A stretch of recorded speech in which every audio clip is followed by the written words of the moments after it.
So are twins taking over?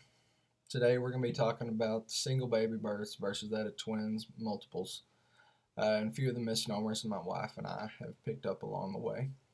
The photos that you just saw were of our son Zane and daughter Presley. They are the last two of our five children. A little bit of a shock, but it's been a great reward. Nothing gets your attention more than the first time you get to go to the doctor and see your unborn child or children on a sonogram, as you can hear them in the background. You know, I thought it was a joke whenever they go, "Hey, did you know that there's two in here?" So all I could do was smile, but it wasn't a joke. But it really has truly been great and awesome. I never really given twins too much of a thought.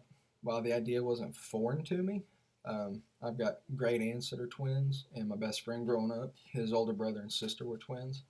Um, like I said, it wasn't foreign to me, but it wasn't very personal either. So after this happened, I started to take notice of a few things. Whenever we were in the NICU after the babies were born, I saw these placards labeled A and B, and whenever I figured out that was baby A and baby B, I was a little shocked to see how many twins there were. Just there was 13 pods. Each pod handled 4 to 6 babies, and every pod had at least one, if not two, sets of twins. Um, so that goes along with a little bit of the information that I found. My wife, whenever we found out we were having twins, took to the internet like a mad woman, trying to get us prepared and learning all the information we could to get us ready for what we were about to go through.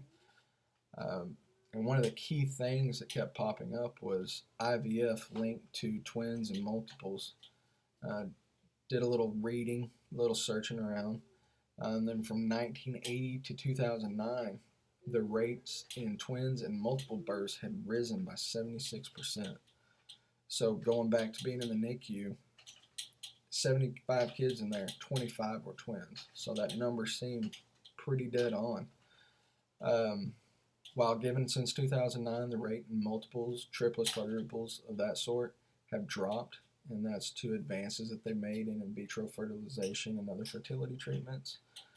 Twins is staying steady, and doing some other reading and information that was found on about.com and babycenters.com, that the twin rate has been pretty steady all around the world since about the 1940s, when it spiked then and it's just stayed. Some of the key factors that they give other than IVF for twins is maternal age. Women are waiting longer these days to have children. And the older that they get, the hormonal changes cause changes in the eggs, and they have a tendency to drop more than one. So anytime you have two, you have a better chance. The number of pregnancies a woman's had.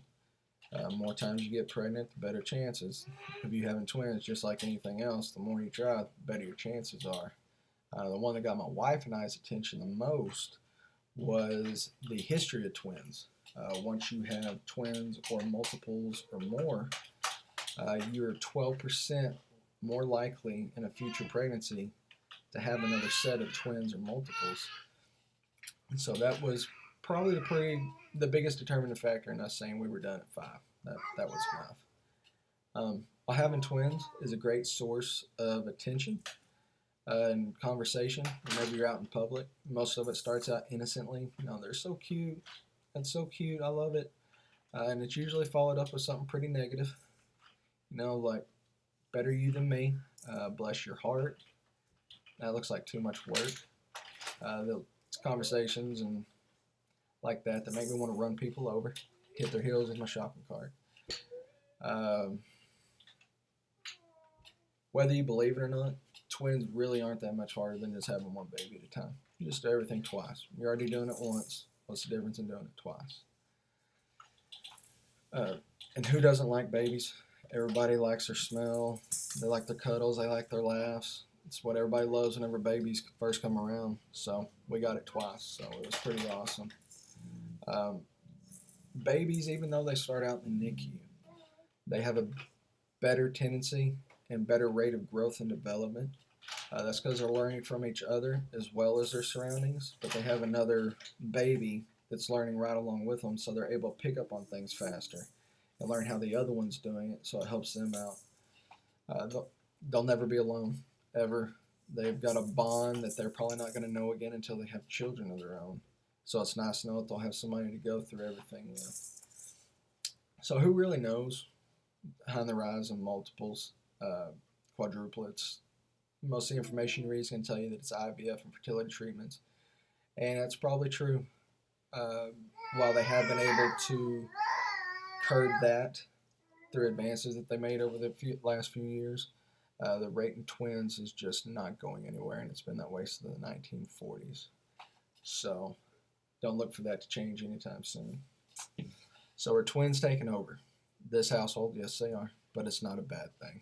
It's just something that made me realize and take a look around. And now that I have twins, everywhere I look, it seems like I'm seeing twins or triplets or quadruplets. So next time you're out and about, take a look around, see if you notice a little bit more. In this environment we live in, this day and age, everybody's trying to get more out of less. And we got a 2-for-1 special. Who doesn't like that? What could be better than that? So y'all have a great day. Twins said hi. I know y'all heard them through this video. So hope everyone has a good one. Take it easy.